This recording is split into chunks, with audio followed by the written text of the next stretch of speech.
Okay, so I'll introduce myself. I'm Juan Vilela. I work for the city of Vitoria Gasteiz in the north of Spain. I work in the Center for Environmental Studies, which is a center that belongs to the City Hall. And our mission is to provide to the city with strategies, politics, and plans and projects that will help improve the environmental quality, let's say, of our city. One of these strategies is the green infrastructure system, which I will explain today through a series of projects. One of them will be the phytotechnologies project, which is a project specifically about the phytoremediation of contaminated sites. My background, as you see, is a forestry engineer and landscape architecture, so I try to combine both fields in my work. Introducing a little bit the city where we live. It's in the north of Spain, in the south of Europe, and is the administrative capital of the Basque Country region, where there are 3 cities, and Vitoria is the capital. In terms of the size of the city in European standards, it would be considered a mid-sized city. We have 250,000 people. It grew mostly during the 60s or the 70s when some factories, automobile factories, such as Michelin and Mercedes-Benz, came to work here to establish their plants. And there was a quite growth during that period until the 90s. And after that, the city is growing slowly. One thing I should mention is that in 2012, we were awarded by the European Commission with the Green Capital Award, which is a prize that every year the European Union gives to one of the cities in Europe that is doing things well in terms of taking care of the environment, about environmental politics. And that was a good news, of course, because it's a recognition of the work done until that year, but it also set up a standard for the city that we would like to maintain or improve in the following years. So I think now the city has an image of green city, and some people just for tourism came for that reason. Here you can see more or less from this aerial view how the city is. It's a city that is connected to the surrounding landscape. We have mountains with forests in the municipality. It's mainly 1/3 of the surface of the municipality. We have agricultural land, which would be another third. And the last third would be the urban areas, industrial and residential.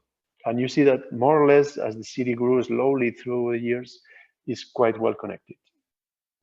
But it hasn't been like that always. Actually, in the 90s, when the Center for Environmental Studies was created, the city was facing a lot of environmental problems.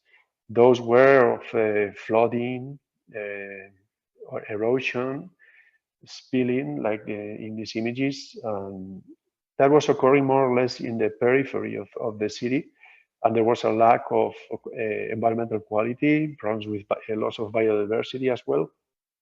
And the idea of this center where I work was try to connect with nature and use nature, design with nature to try to solve these problems.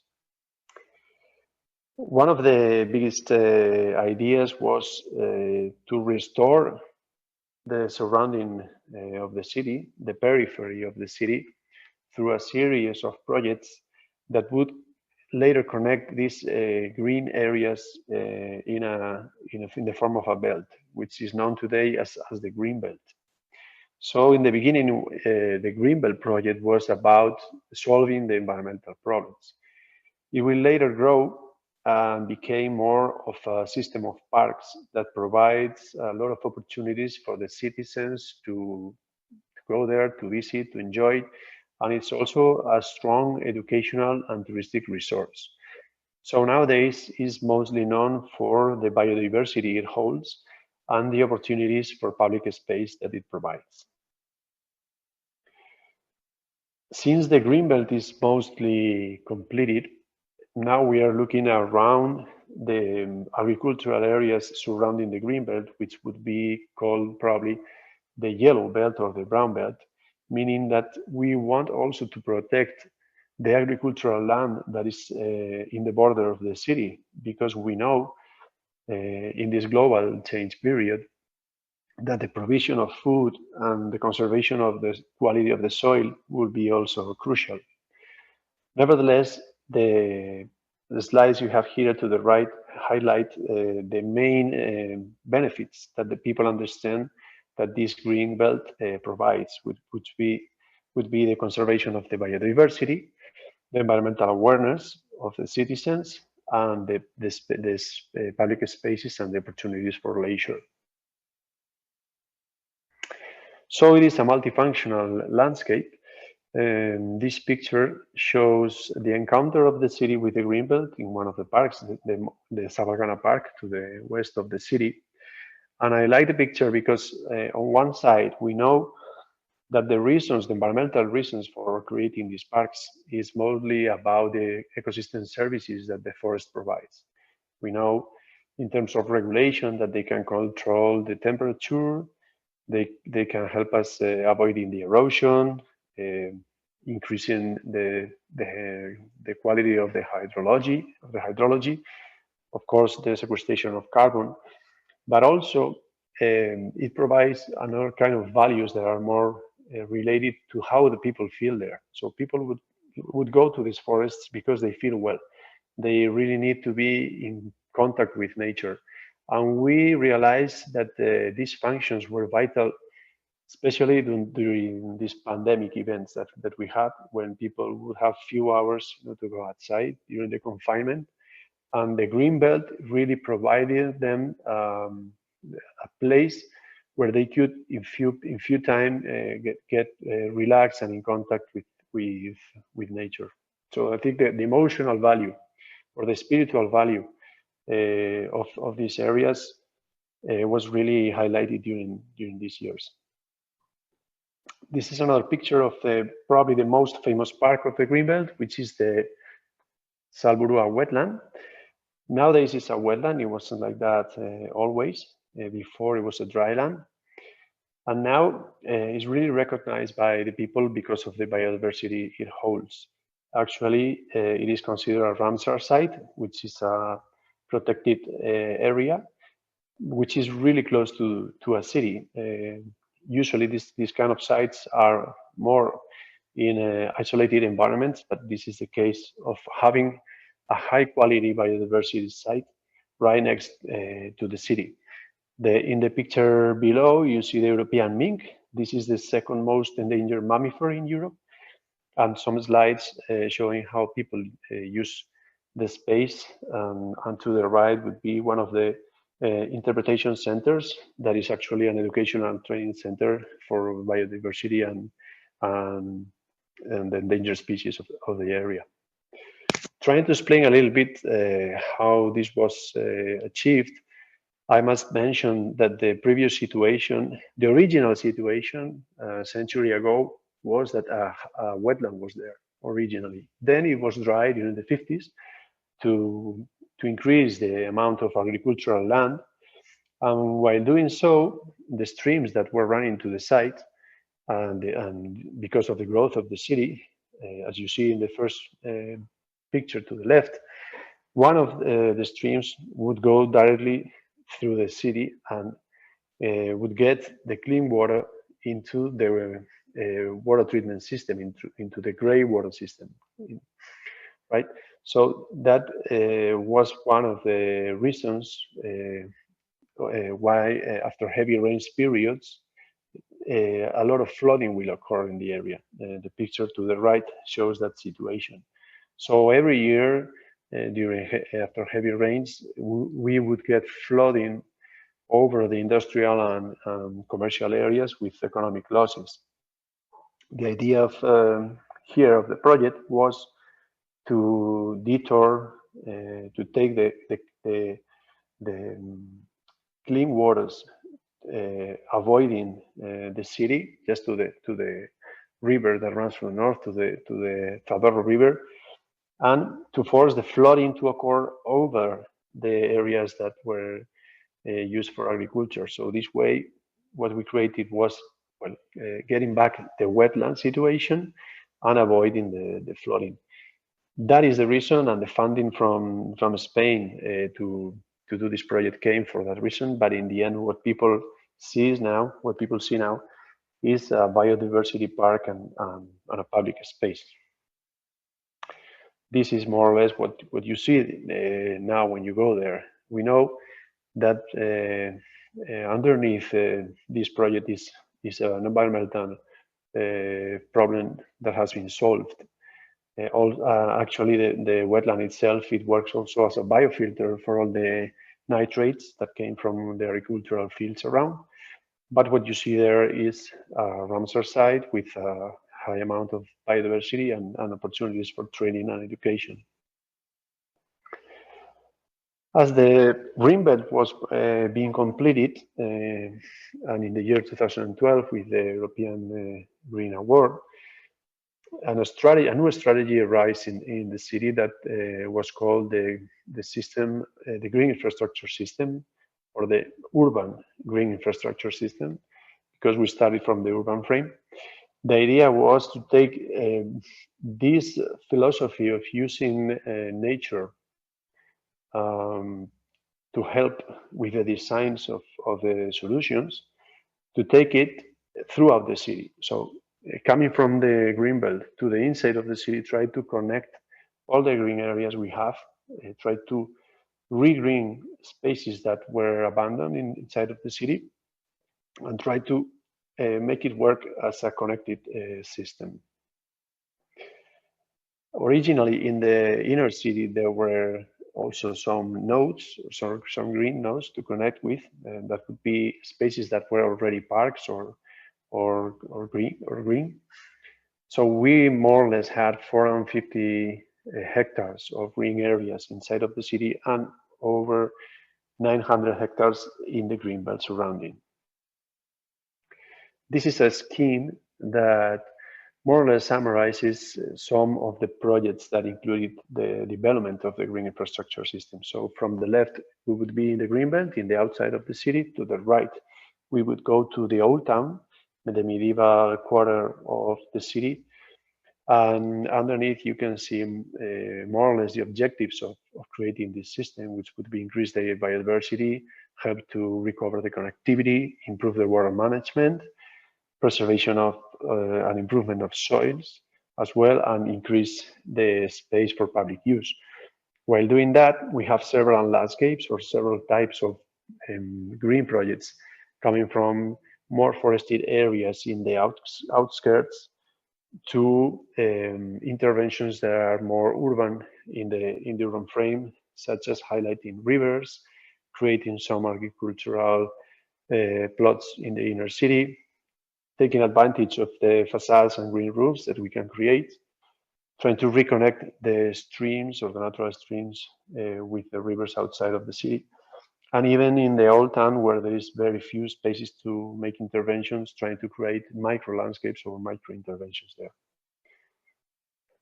And in this map, more or less, we summarize the type or the number and places of interventions of this strategy that were more than 100.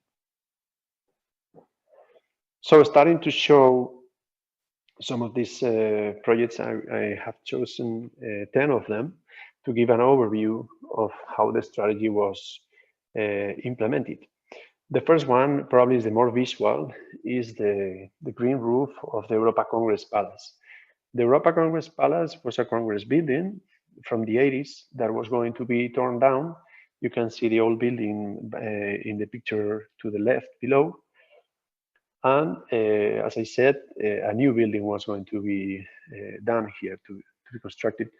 So we thought about that maybe it was not necessary to tear it down, but to study the efficiency, the heating efficiency of the building. That was one of the problems. And maybe use another type of facade. So by doing some studies of isolation, we came with this solution of isolating the building. So we have a new facade and including the green roof along with the green image of the city. So thanks to the botanist in the botanical garden of the city. We could create a collection of shrubs and herbs that more or less reproduce the variety we have in the municipality. So that was the idea of the design of the green facade here. We produced some leaflets to explain to the public what kind of plants you can find there. And also we took advantage of the roof to create a green roof in the building as well. While doing so, the same street where this Congress building is, we did an integral renovation of it. We had the same situation as I explained with the wetland. The streams coming from the mountains in the south of the city would cross the city to get to the main river, the Vitoria River, running from the north. And this is again the case of a natural stream. That's what was put into the sewage system. So it was underneath, mixing underneath the road, I mean, mixing gray waters with clean waters, which we now know is not a good idea, because it not only creates the problems of flooding, but it also puts a lot of problems to the wastewater treatment plant, because it receives too much water after heavy rains. So the project here was to redesign the whole street. And while doing that, we also wanted to give back a lot of public space to the people. In the right, more or less, you see the previous situation in the top and the later situation in the bottom. So you can see in the graphs that a lot of space was dedicated to cars. More or less 4 lanes were for cars, and another 5 lanes for parking. And after the intervention, there are only 4 lanes for the traffic of the cars, and 1 lane for parking. This was a little bit of a problem in terms of public, because people thought they had the right to park their cars for free in the street, and we understand that that's not a right.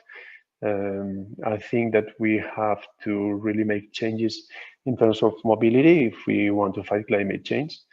And by increasing the space for pedestrians, for bikes and public transportation, what we are trying to do is taking out the car out of the inner city.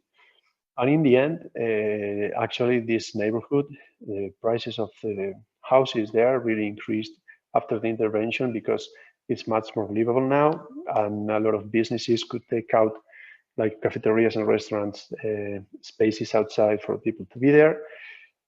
And it really turned out well in terms of the economic status of the area.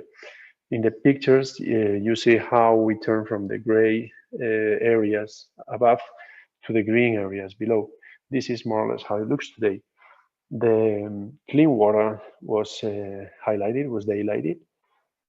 It's not a natural stream as they are in the natural field, because of course this is an urban environment, but at least the presence of water, the sound, the feeling is very natural, and people really enjoy being around here. Project number 3 is another park of the Greenbelt that is located in the south of the city, and is the botanical garden of Olarizu. Olarizu would be that little hill that you see in the drawing, and it takes the name from the old settlement that was there. The park is an urban public park, so it's a botanical garden that is not closed. It's open 24 hours, and you don't have to pay to go there. And it holds several collections. The most important would be the Arboretum, which is the one represented in the picture. That is a collection of forests that represent the forest diversity across Europe. So it's more or less divided in 5 bioclimatic zones, from the north of Europe to the south of Europe. So we have trees from boreal areas or mountain areas to the Mediterranean areas. And inside each zone, you can see different collections of trees from different countries. So it's really a strong resource for studies of botany, and a lot of students from universities and schools come here. And we also think about this place as an environment where you can not only learn about the biodiversity of plants, but also about the use of plants in a way, as you were explaining before, of your case in Montreal. We do have also the mission to preserve the endangered flora of our municipality and the surroundings. So we have a bank of germoplasm, a nursery, and some other places to work with plants. In this picture, I'm just showing some of these areas of the nursery, some work we do with willow. We think willow is one of the species that we can work more with in terms of phytotechnologies. And we also have agreements with associations that come here to work. The picture of the seeds is just the conservation in the seed bank of agricultural seeds, it's not forest seeds, but they try to preserve the agricultural varieties that for centuries have been developed in the surroundings, and they are in danger of loss because now most of the agricultural crops are coming from industrial branches. Project number 4 would be an intervention that is repeated in several neighborhoods in the city. This idea is not new. Urban orchards or urban horticulture is quite common nowadays. It was not so in the 90s when this started, but I think what I would point out here is that these community gardens are done in public plots that the city has lent to the neighborhoods, to the neighbors, sorry. What I mean is when we did this analysis of the city, try to develop the green infrastructure system, we found that we have many public lots that were vacant. So these are plots or public plots that are intended to have in the future some services, some common services such as a library or a school. But since the neighborhood hasn't been already fulfilled, it hasn't grown enough to ask for another library or another hospital, the plot is going to be vacant for maybe 10 or 15 years. So the neighbors working with the city ask us to give another temporary use such as this one. So for these 10 or 15 years, the plot is not vacant, but is providing a lot of services, in this case, leisure and food to the people that live there. So our mission here is to develop the projects and also give some training on how to do organic farming, and has been really successful because every year new neighborhoods ask for these kind of uses. Project number 5 would be the naturalization of a stream. We have some streams that are in the urban context, and when the engineers design the urbanization of the areas, they just have designed some streams that are basically canalized with regular slopes and a prairie or a lawn, no vegetation there. Our idea was to increase, again, the diversity of plants, the variety of plants, for the reasons of improving the biodiversity, but also helping to slow down the pace of the water in these areas and help with infiltration, and in the end with the beauty of the place.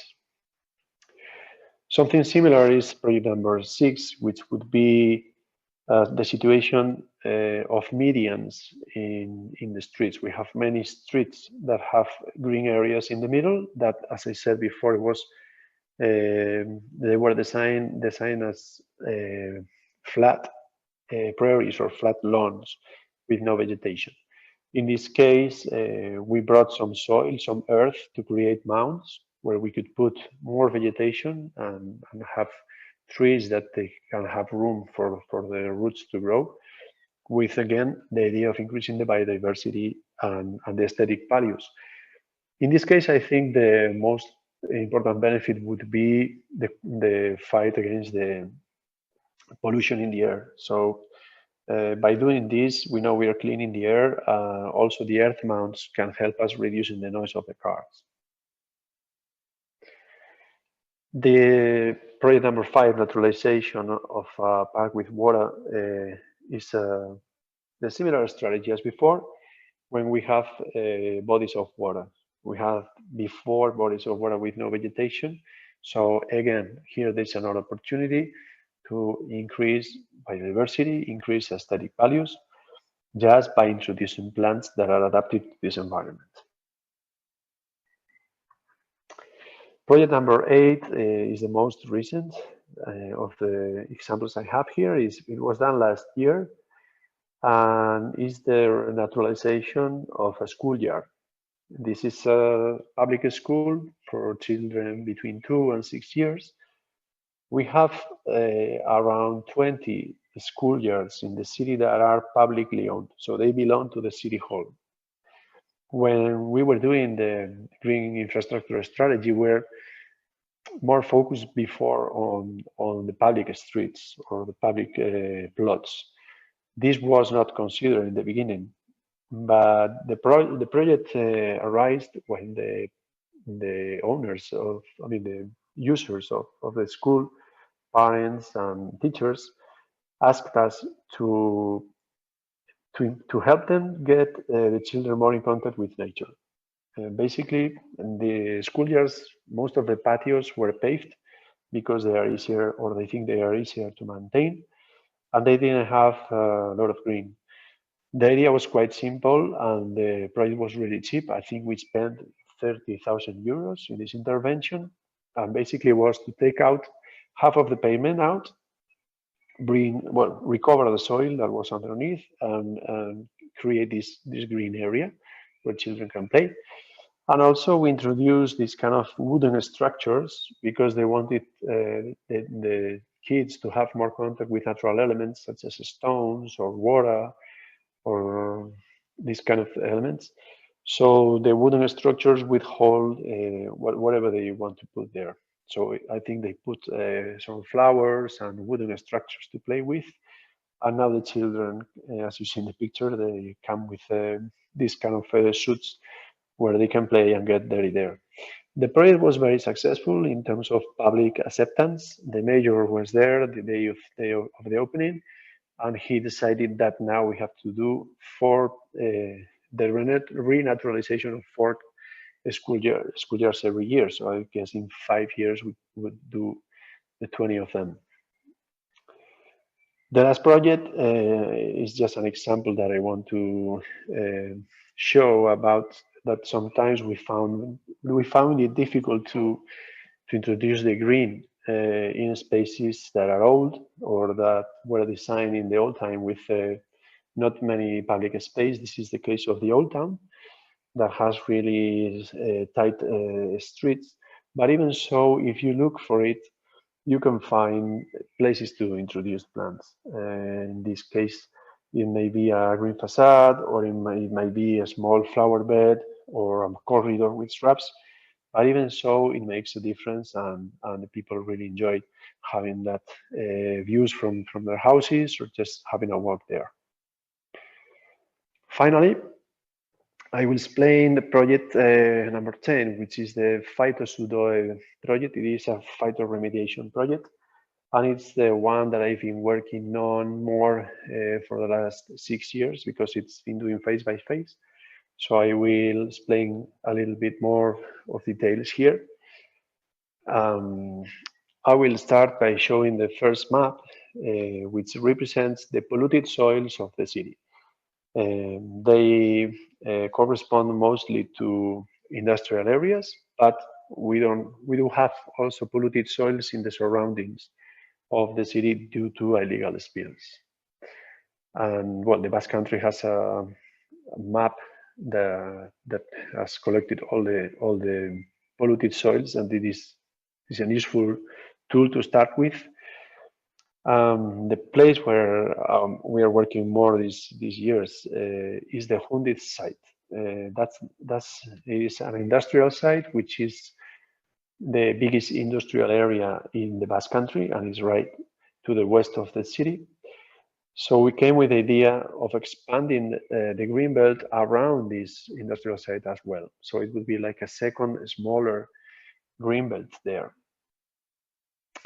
The thing is that the industrial site grew really fast, and when it was designed, they didn't take into account all the natural elements that were there before. So today we have fragmented territory there. We have this highway that cuts more or less the land. It is a highway that links Madrid to France, to Paris in France. So it has a lot of traffic. Around 30,000 and 50,000 cars every day run through this highway. And what these cars see from their point of view is the outskirts of a city with where polluted soils and abandoned soils are. The thing is that these areas were quite far from the center, and in time they evolved as degraded land. So not only is fragmented, but the soil is polluted here. The idea was to recover the ecological connectivity of the place and the quality of the soil by creating a green corridor from north to south on both sides of the highway, trying to connect the cultural and natural, the few cultural and natural elements that were left on site. So that's the idea of the green corridor. I would say that being a kind of a second green belt, it differs a little bit from the original one. That, as I said before, the green belt is mostly known because of the great biodiversity and public space it holds. In this case, we are quite far from the city for having intense public use. Well, the land is so degraded that the biodiversity holds is really poor. So we thought that it was necessary to recover those, but the most intended benefits in this project by the renaturalization of this green corridor would be more related to the fight against climate change. So the effort here is the effort of the intervention is to sequester as much carbon as we can, to protect the quality of the air by reducing the pollution in the air, also to reduce the noise of the cars against the small villages that we still have there, that there are two small villages in the north, and to improve the visual landscape that the people would see from the cars. So that was more or less the objectives. We have been working on it since 2016. We do more or less the restoration of 10 hectares every 2 years, and the project would be around 200,000 euros each. So we have done 3 phases, and we are contracting phase 4 this year. This picture shows the initial situation. As I said, the area it was supposed to be the green area of the industrial site, but since nobody was using it and it was so far from the city, like in the backyard of the city, a lot of illegal activities were done there. First, it was filled in with some rocks and earth that were clean materials in the beginning, but after that, and because of the lack of use, illegal spills, industrial spills were put on top of the soil. So what we found now is pollution of metals and organic pollutants as well. And that was the situation we found when we started working there. One other thing I should mention is that when we work with polluted sites, at least in our region, the regulations are quite strict. So in the Basque country, the government has a soil law that basically says that if you find pollution in your site, you have to dig and dump. You have to take it and put it in another place where they can clean it. We didn't want to do that in our city. Being the restoration philosophy, working with nature, we didn't want to take out the soil and put it in another place. We also know that soil is a scarce resource. It is not, you cannot make soil, you have to work with it. And we knew that plants can help us doing that. We know phytoremediation is the way to clean soils. in a natural way. And we know it takes time, but we were not in a rush. We wanted to create a park. So in this sense, the use of vegetation to clean the soil was the perfect solution, because in the end, the same plants that are cleaning the soil will be the plants that in the future we create the vegetation of the park. So we convinced the Basque government to make a first try of 1 hectare of using a rotation of crops and organic amendments to clean the soil. And we did it with the help of researchers and the university.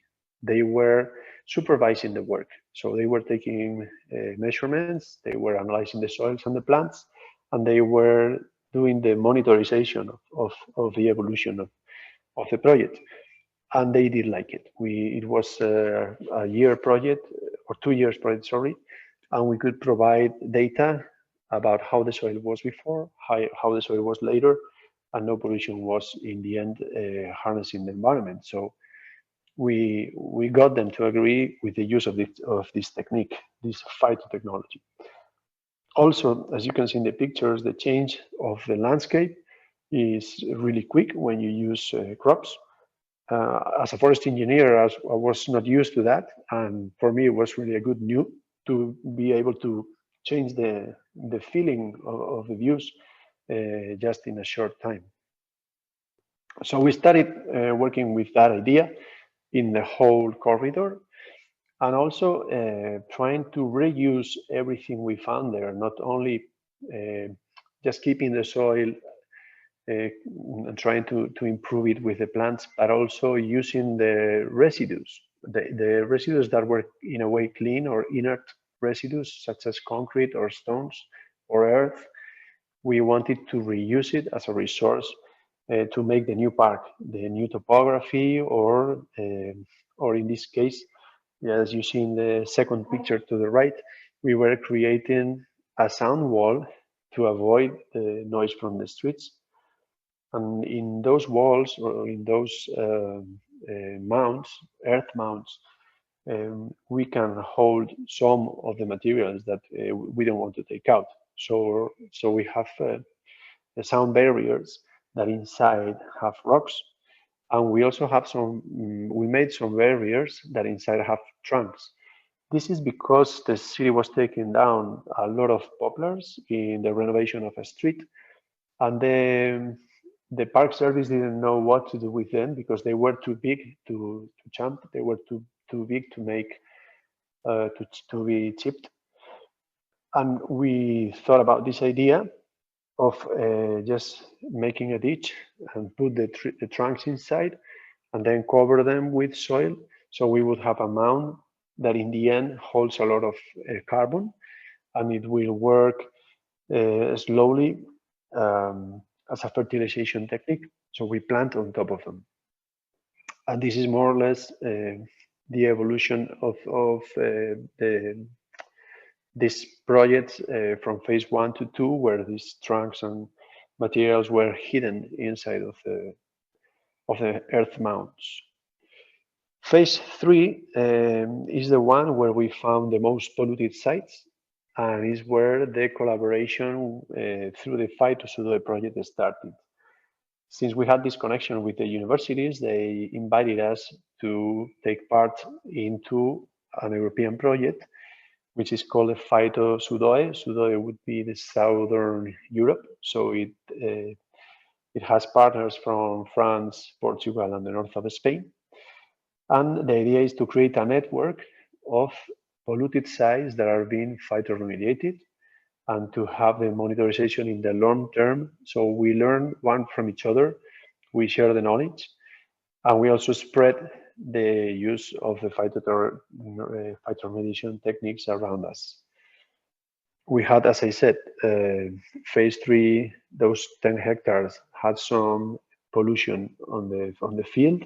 Again, we had to talk with the Basque government to allow us to use this technique. They let us did it because we had the backup of the researchers. It was kind of an experimental project in a way. They wouldn't approve it unless it was kind of a pilot project to make a test. The test was successful, so we keep doing this phytoremediation. To the right is just a summary of a leaflet we produced to talk about and to explain the phytoremediation ways of how plants can help us cleaning the soil. And to the bottom right is some of the techniques. Basically, we always do soil amendments. Every time we work on these soils, we first increase the amount of organic matter using materials from municipal plants. We do some bio-augmentation. We do inoculate the plants with bacteria. And then we use plants such as tree plantations, more forest plants, agricultural crops, and the combination of both in agroforestry systems. This slide has some pictures of the evolution of one of the plots, of the experimental plots. So basically, from the left to the bottom, you find how the site was before. It was full of residues. We have to take out some of the trash, of course. Then we laid out the plot. We increase the organic amendment with the sludges from the municipal plant. And then before we do the plantation, we take a first analysis of how the soil is. Just by doing that, we know the pollution levels go down a little bit. And after using the plants, in this case was willows that we produce in the nursery that we inoculated later on the field. After a series of years, we came back to do the analysis of the soils and the state of the plants, and we could prove that the soil was clean. We also produce a leaflet that is available online. So this would be the phase we did last year, phase number 3. There we included the plots of the phytos to the project. And in this case, the areas that were not polluted, we wanted to monitor them as well, because in the landscape design, we included some different vegetation treatments to its soil. Depending on the quality of the soil, we left the soils that had more quality for uses such as agricultural crops, and the soils that were poorer for more adapted vegetation to that situation. And we established control plots in each type of vegetation treatment. Those are the little squares you see in the map to the left. To the right, more or less the evolution of the site, where first we found those blocks of concrete that I said before that we can reuse. In the back of the picture, there are some asphalt materials. Those ones had to be taken out because they are considered a dangerous residue. Then the reuse of materials for establishing the new paths, and later the vegetation installment. Future steps would be phase 4, which is being under contract now. Is again 10 hectares more of this wind corridor to the north and the south of the site we are working on. We don't have so much problems with the soils in this case, so the effort, the economic effort is to put a lot of vegetation, a lot of plants in surrounding first the little village of Margarita is the name of the village. This, as you see, this village is really tiny, but it was almost surrounded by the growth of the industrial sites. So the more vegetation we can put around them, the better the feeling would be. And in the bottom right, we have the connection of the park with what they call the service center of the industrial site, which holds a cafeteria, hotel, a little school. So where the public is in this area, and the park will be connected to that. I guess I am on time, and I will finish with this slide. We are approaching the time limit, so if you want to wrap up with your conclusion, Juan, thank you very much. Okay, thank you. Yes, I will. I conclude with this slide. This would be the next step in terms of developing the green infrastructure system. We developed it quite well, I think, or at least with some projects in the urban frame. But we understand that the green systems are not isolated. Actually, the rivers, the trees, the forests, they are all connected. So we understand that we now have to work outside of the city, and this would be the image of the green infrastructure system of the municipality. So we have forests in the north, in the south, we have agricultural land that surrounds us, and we have the blue infrastructure, which would be the water, the masses of water.